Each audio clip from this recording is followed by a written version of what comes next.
So, on the idea of the rent, what happens if the tenant doesn't pay their rent? And likewise with antisocial, how quickly can they be evicted?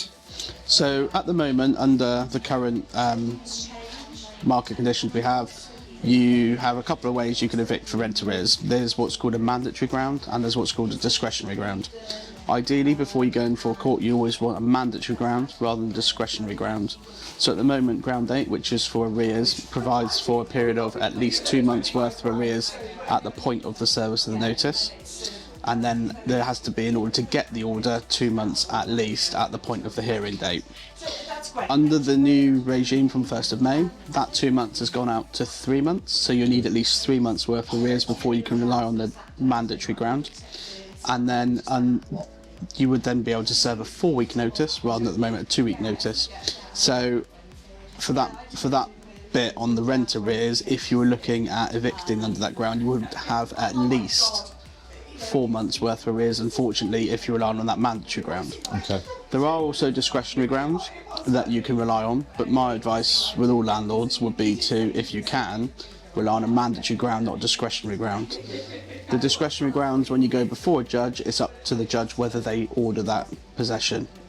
If you have a mandatory ground, there has to be a reason why not. So as long as you meet that criteria of 3 months to 3 months under the new regime's worth of arrears at the point of the notice and at the point of the hearing, you will get an order for possession.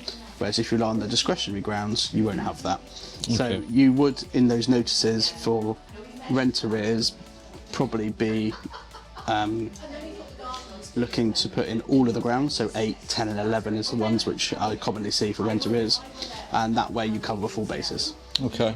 And if the tenant was to try and stay under their 3 months rent arrears and ultimately pay just to make sure they always are only in 2 months, yep, ultimately you can't then pursue the rent arrears or the mandatory grounds? You, on the mandatory grounds, no, but which is why I think it's really important, and I'm sure you advise your agents of this as well, to include those discretionary grounds when you're serving that Section 8 notice for rent arrears. So then it gives you the option to still proceed, albeit it has a bit of risk attached. And what the judges will usually do is give a suspended order for possession on the basis, 1, the arrears are cleared, and 2, they then keep up.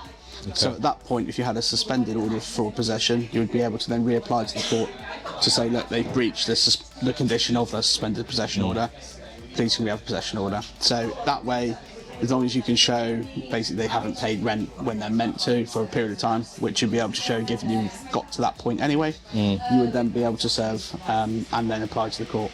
But the more bulletproof way would be to go for the mandatory grounds rather than just simply relying on discretionary, because there's a bit more risk with that. Yeah, absolutely, that makes sense.